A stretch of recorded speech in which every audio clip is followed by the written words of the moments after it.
Oh les amis, petite vidéo. Alors, je rencontre des soucis avec mon store, c'est que j'ai des infiltrations d'eau. Et je vais te montrer quelque chose, mon store en fait est bourré de malfaçons. Allez, il est temps de voir ça ensemble. La réalisation d'un montage de, de store, après être mal fixé, mal placé. Bon bref, on va pas critiquer encore, encore et encore et encore. Encore et encore. Chausson, en 2000, vous avez fait de la merde. Alors regarde, déjà d'entrée de jeu, il y a une vis qui est plus opérationnelle. Je vais te montrer pourquoi, parce qu'en fait, je sais même pas comment mon store tient en fait, avec le temps. Donc il a 20 ans. Bon, 20 ans, il a tenu le coup quand même, hein. Et regarde, les vis, en fait, elles sont mises. Elles sont mises de travers, même pas jusqu'au bout. Quand j'ai acheté le camping-car, j'avais déjà repéré ça et l'ancien propriétaire me l'avait déjà signalé. Et là, il n'y a tout simplement jamais eu de vis. Comme tu peux le constater, ça n'a jamais été percé. Bon, c'est un choix. Des économies de vis. Là-bas, on peut voir que il n'y a qu'une vis. Et là-bas, on peut voir qu'il y a deux vis. Alors, contrairement à ce qu'on pourrait croire, c'est pas ici que ça pose problème, mais c'est là-bas. Donc c'est là-bas, j'ai des infiltrations d'eau assez méchantes. Bon, déjà, ça commence bien. Il y a un nid de guêpe. Tout frais. Il y a la petite demoiselle dedans. Bon, alors, le problème de ça, c'est que tu vois, mon store est extrêmement grand. Je sais pas comment il fait, hein, mais il est immense. Immense, immense, immense. Ça, ça fait du poids, beaucoup de poids. Oh mon dieu. Ah d'accord. Je comprends mieux pourquoi.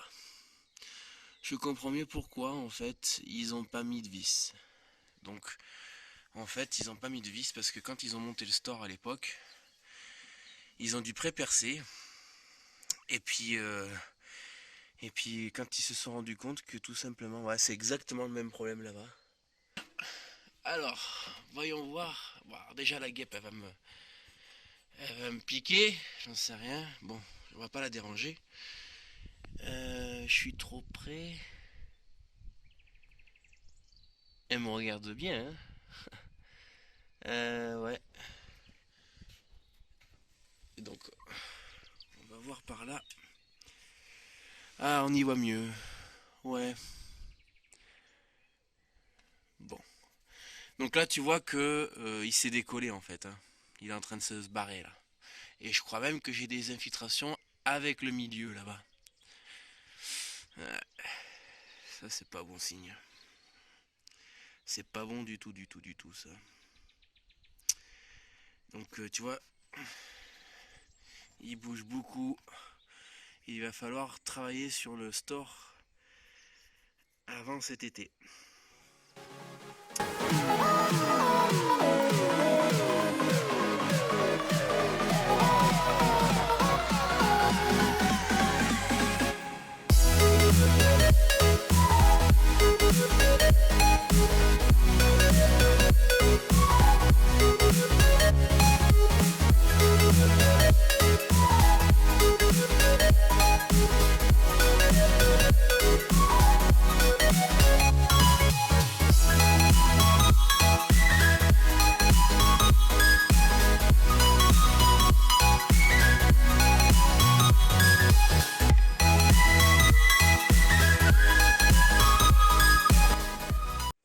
Alors là, on va se rendre compte des dégâts.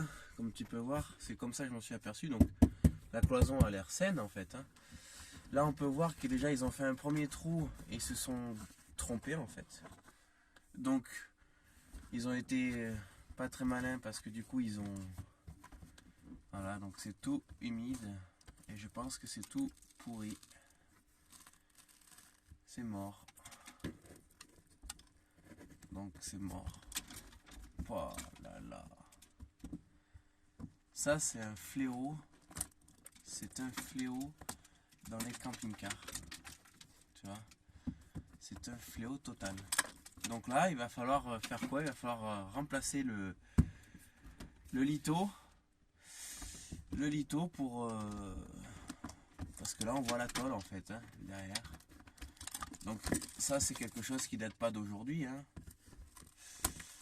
À mon avis, ça doit dater depuis un petit moment. Ah ouais, même bien comme il faut même. Tu vois. Donc là, théoriquement, la tôle elle tient à rien, quoi.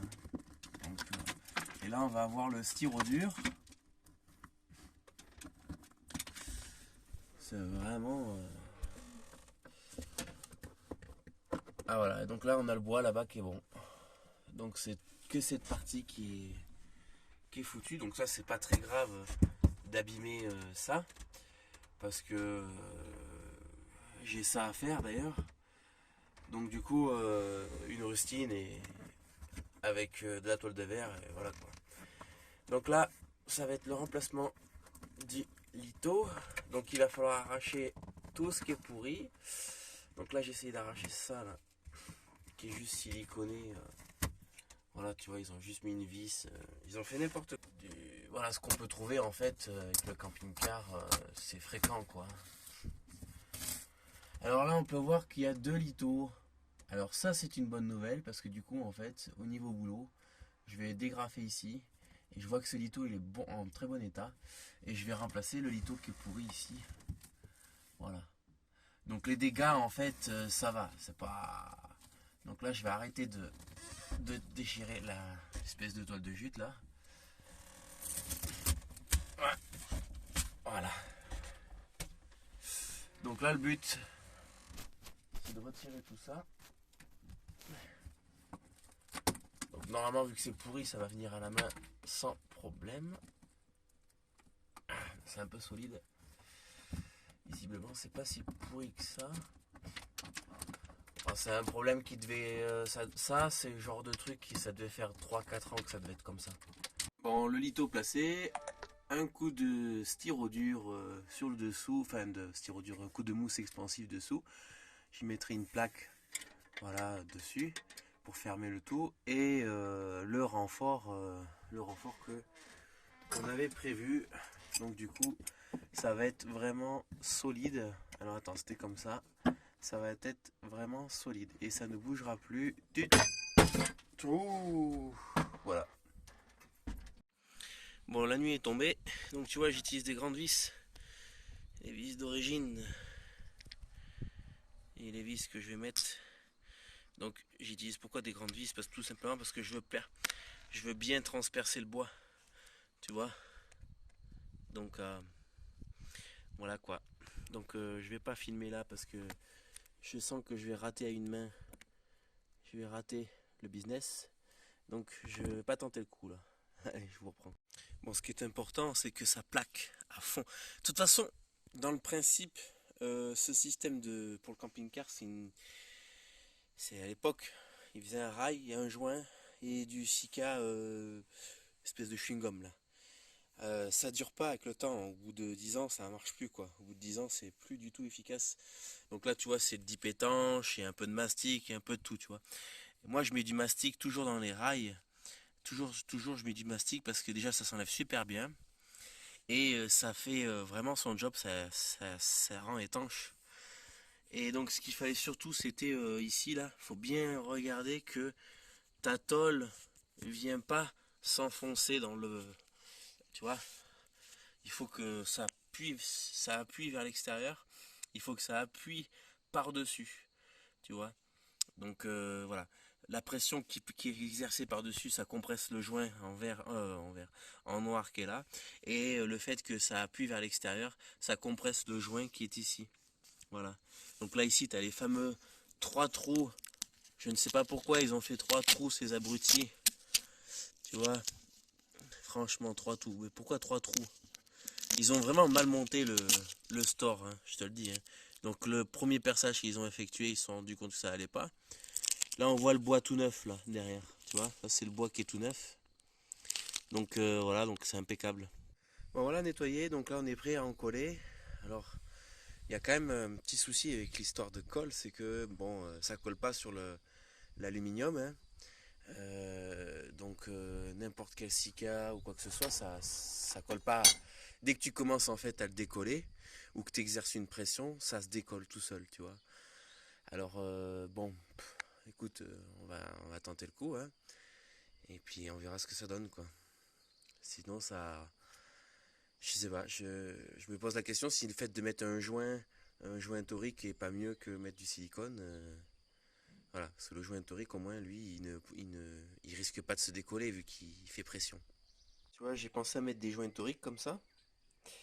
Le problème, c'est que si tu veux, l'eau va passer par le filetage. En fait, l'eau va couler, va passer de l'extérieur par ici, va aller se réfugier dans le filetage, va remonter tout le filetage, et même avec le joint torique, même avec le joint torique, l'eau va s'infiltrer dans le filetage et contaminer mon bois. Alors, le joint torique, ça peut être efficace par exemple pour l'étanchéité de la paroi à paroi, là, tu vois, de la paroi à la plaque en fer, mais règle pas le problème de la vis. Donc l'eau va se couler ici et va contourner le joint torique. Mais il y a toujours ce problème là. Donc ce que je vais faire, c'est que je vais bourrer de silicone euh, ici, là, toute la visserie, entièrement, et tout ça pour bloquer en fait l'eau qui remonte. Parce que moi j'ai sur mon, enfin moi je possède maintenant, ça fait 5 ans que j'ai le camping-car, et je peux te dire que l'eau remonte, mais même une vis verticale comme ça, l'humidité, l'eau arrive à remonter et à contaminer par capillarité tout le bois. Si c'est comme ça, l'eau va forcément descendre, va contaminer ton bois. C'est un fléau. Franchement, l'eau, c'est un fléau. Alors, j'aurais pu faire comme eux, bourrer de silicone tout simplement et plaquer. Le problème, c'est qu'en fait, si tu veux, le store est tellement lourd, il va pousser, quand je vais l'ouvrir, s'il n'y a personne qui maintient le store et que je le déploie à fond, avec l'effet levier, le poids du store va se multiplier par 10, par 15, je sais pas, hein, je vous dis ça comme ça. Donc ce qui va se passer, c'est que ici, une contrainte va être opérée, en bas là, et ça va vriller, ça va appuyer sur la tôle du camping-car, tu vois, ça va appuyer fort. Et qu'est-ce qui va se passer? Ça va faire un décollement ou des micro-décollements du joint, c'est ce qui a dû se passer. Et donc en fait, du joint silicone, Sika, et l'eau va remonter par capillarité, le filetage, et tout bousiller. Donc là, ma solution, je pense que c'est la mieux, c'est un joint torique pour éviter que ça puisse en fait bouger de quelques millimètres sans fissurer le joint, vu qu'il sera flexible, et boucher le problème de la visserie des derrière, qui elle est fixe. Oui, il y en a, ils m'ont demandé comment j'avais fait le spot extérieur. Bah écoute, j'ai percé la paroi et puis j'ai collé une bandelette, quoi. Il n'y a rien de plus simple, hein. Ouais, je voulais te faire un petit truc vite fait. Tu sais, les spots que t'as vus, je les ai achetés 90 centimes d'euros l'unité sur AliExpress. Je les ai juste collés, percé un tout petit trou pour passer le fil. Ça consomme pas énorme. Écoute, ils ont 4 ans. Ils ont 4 ans. Et ça fait 4 ans qu'ils sont collés à l'extérieur, aux intempéries, au soleil, etc., à la neige. Ils ont 4 ans. Et regarde-moi ça, comment ça éclaire. C'est un truc de dingue. Il n'y a absolument rien hein, en éclairage. Là, c'est la nuit. Voilà. Donc ça, c'est ce que tu vois. Voilà. Donc moi, voilà. J'en ai deux autres dans la boîte. Je devais les installer de l'autre côté et je ne l'ai jamais fait. Alors là, tu vois, je te montre vite fait. Donc le principe c'est de faire ça en fait. Alors je sais pas si on va voir, mais c'est de plaquer le joint torique contre la paroi. Et tu vois, ça réglera le problème de l'eau qui coule, qui ruisselle comme ça. Mais ça va pas régler le problème de l'eau qui peut rentrer par la vis. Alors je vais faire un joint tout autour comme ça. Et là je vais bourrer à l'intérieur pour fermer les trous. Bon, nous allons entamer le collage. Donc c'est du Sikakol avec d'ailleurs l'outil tout neuf Parkside. Donc on va voir ce que ça donne. Mais à première vue, ils ont l'air d'avoir le même défaut que tous les pompeurs de machin, je sais pas comment ça s'appelle. C'est ou alors j'ai des petites mains, j'en sais rien. C'est qu'en fait, je trouve que la gâchette est trop éloignée. Donc on est obligé de mettre beaucoup de force au début et pas beaucoup après. Donc c'est dommage. Bon voilà, j'ai bourré dedans. Alors du coup là, c'est parti.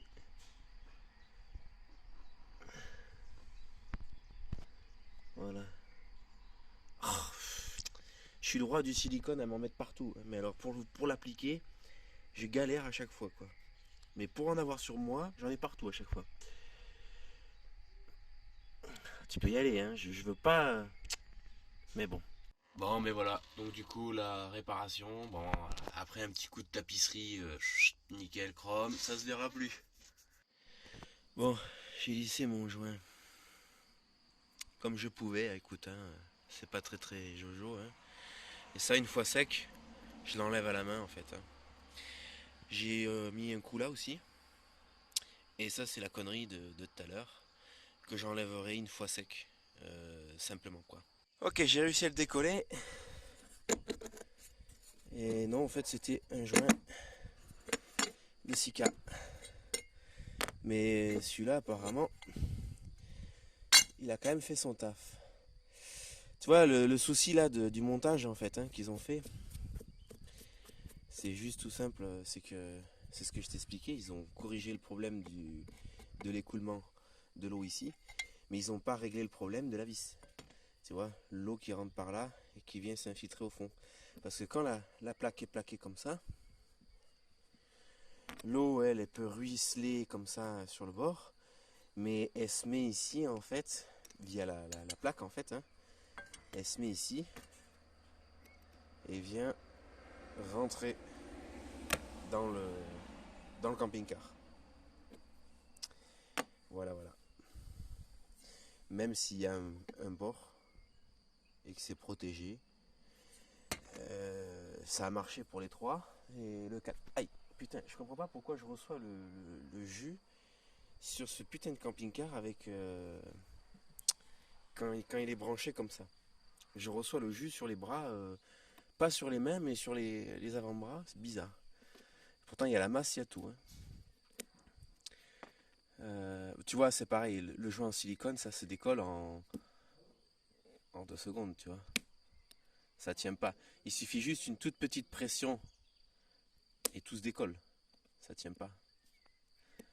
Donc, c'est pour ça le joint torique, pour moi, reste la meilleure solution. Un petit nettoyage à l'acétone ou l'alcool, ouais, acétone, j'ai essayé. Puis je voulais juste dire un truc quand même par rapport au camping-car. Il faut pas oublier que bon, ce camping-car, déjà ça fait, avec moi ça fait 5 ans qu'il dort dehors, déjà ça c'est une certitude, mais il faut savoir que l'ancien propriétaire l'a eu 12 ans, et pendant 12 ans il dormait dehors. Donc voilà, donc c'est un camping-car qui a dormi déjà pratiquement 90% de sa vie dehors. Quand tu vois l'état général du camping-car, ma foi, il est en très bon état, tu vois. Et bon, il y a quelques bricoles par-ci, par-là, etc., etc. Mais de toute façon, avec l'âge du camping-car, tôt ou tard, c'est obligatoire. C'est une échéance obligatoire. Alors là, c'est pareil, je comprends pas pourquoi il y a deux petits trucs comme ça, mais hop, j'enlève.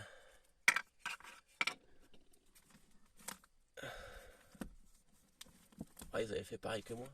C'est parti. Ouh, bah, c'était même pas vissé, bordel de merde, regarde. Ah, bah ça déjà, c'est normal que ça a fait une pliure alors. Et là, bon, il y avait une vis sur... ouais, bon. Pourquoi aussi avoir fait deux petites plaques métalliques et pas une grande J'ai eu la bonne idée de vouloir le déplier à même le sol. Visiblement, c'est pas fait pour. C'est trop dur. Un truc de dingue. En fait, je me suis dit, tant qu'il est par terre, ce que je vais faire, c'est que je vais le nettoyer en profondeur. Tu vois, tout ce qui est à mousse et tout, là, qui empêche qu'il se ferme correctement. Et la barre, là, qui est un peu tordue, tu vois, m'en occuper, quoi. Et visiblement, c'est pas du tout fait pour. Hein. Donc bon, ben, je vais pas faire ça quoi. Bon voilà, une fois brossé, nettoyé, un coup de jet d'eau, il sera tout propre.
Bah, si on se faisait un petit tuto avec ce joli temps, c'est la tombée de la nuit, donc le boulot est terminé. Allez, ce petit tuto qui va permettre de te montrer comment on va tout simplement ouvrir le store sans contrainte, sans poids sur la paroi. Donc, j'ai vu plein de gens ouvrir les stores comme des oufs. Et en plus de ça, j'ai eu la bonne expérience de louer, d'ailleurs je l'ai fait qu'une fois, le camping-car, et quand il me l'a ramené, forcément le store était bloqué. Bon, alors, comment on s'ouvre un store? Parce qu'il faut savoir qu'il y a l'effet levier. Donc quand tu vas le déplier vers là, ça pèse déjà beaucoup, plus la toile, je sais pas, on doit être aux alentours de 60 kg. Mais si tu veux, si tu portes 60 kg là, tu vas avoir 60 kg. Mais si tu portes 60 kg là et que tu le tiens de plus en plus loin, ici la puissance que tu vas avoir c'est 200 kg. Donc c'est ce qui s'est passé, c'est pour ça que ça m'a tordu tout le bazar. Donc je te montre comment ça marche. Forcément je ne l'ai pas acheté neuf le camping. Alors c'est parti. Donc tu vois. Attends déjà j'ai fait une connerie. Donc j'ai ouvert trop la barre. Voilà, ce sera mieux comme ça. C'était un petit troll. Donc tu ouvres à un quart ton store. Voilà. Une fois que tu l'as ouvert, tu sors tout simplement les pieds. Hop. Donc là, niveau contrainte, il n'y a rien, ça va. Tu les mets ici, à peu près. Tu les mets là, tu les poses là. Là, à peu près, là, comme ça. Ouais, moitié de ton store. Tu mets la sécurité. Pareil ici. Hop. Tu les mets à moitié, pareil, à peu près, kiff, à la même distance. Sécurité.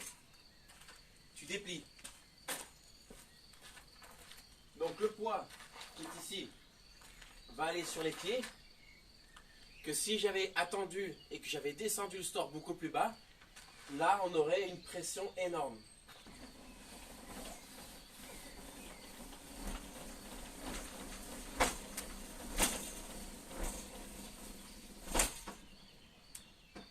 Voilà. Bon alors là il y en a, ils vont planter les... Il y a deux écoles. Il y en a, ils vont faire ça. Ils prennent, ils plantent les sardines. Moi je fais pas ça moi. Parce qu'un coup de vent et t'arraches tout. Et moi mon camping-car il a des attaches exprès pour pouvoir régler le store en fait. Donc je te montre comment ça marche. Donc tu déplies ici. Voilà. Et tu viens te ramener dans le support ici.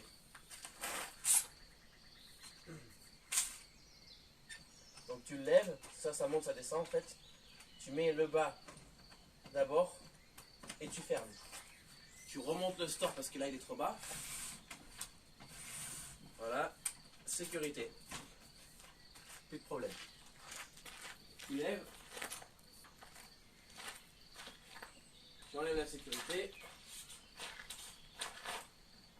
lèves la sécurité là, tu mets le truc en bas et tu fermes.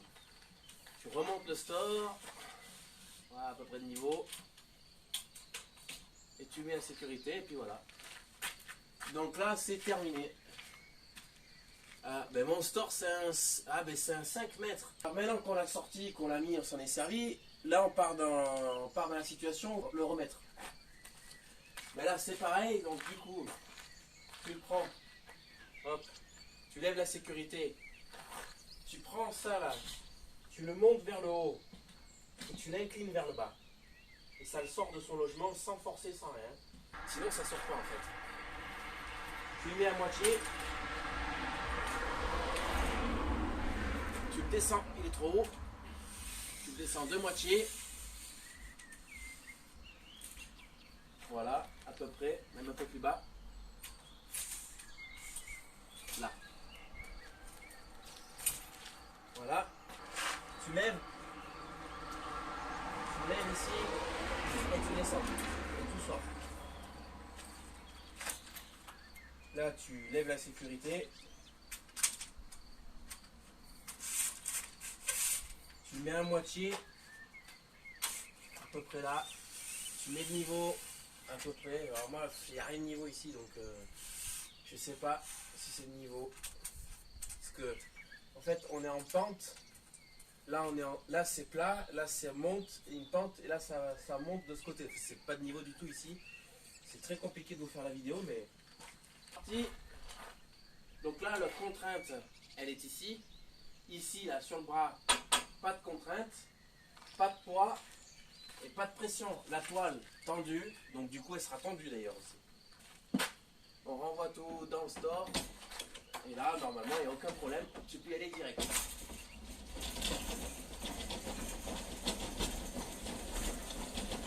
Arrivé à un quart, tu stops. Ils vont se lever tout seuls. Quand ils vont se lever, c'est qu'il n'y a plus de poids. Là ça y est. Donc là il n'y a plus de poids dans le voilà, il y a assez de maintien au niveau des bras. Donc tu vois, il n'y a plus de poids. Tu prends le store, tu remontes tout.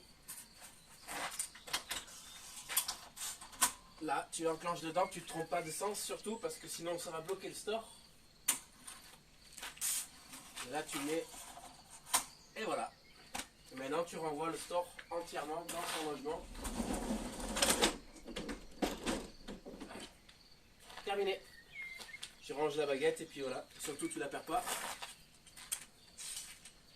Et voilà. Si tu perds la baguette, si tu perds ça, ne te sers pas du store parce que le jour où il y aura un orage, et bien je sais plus si c'est Greg Henry Zebus qui a le store qui est parti en couille.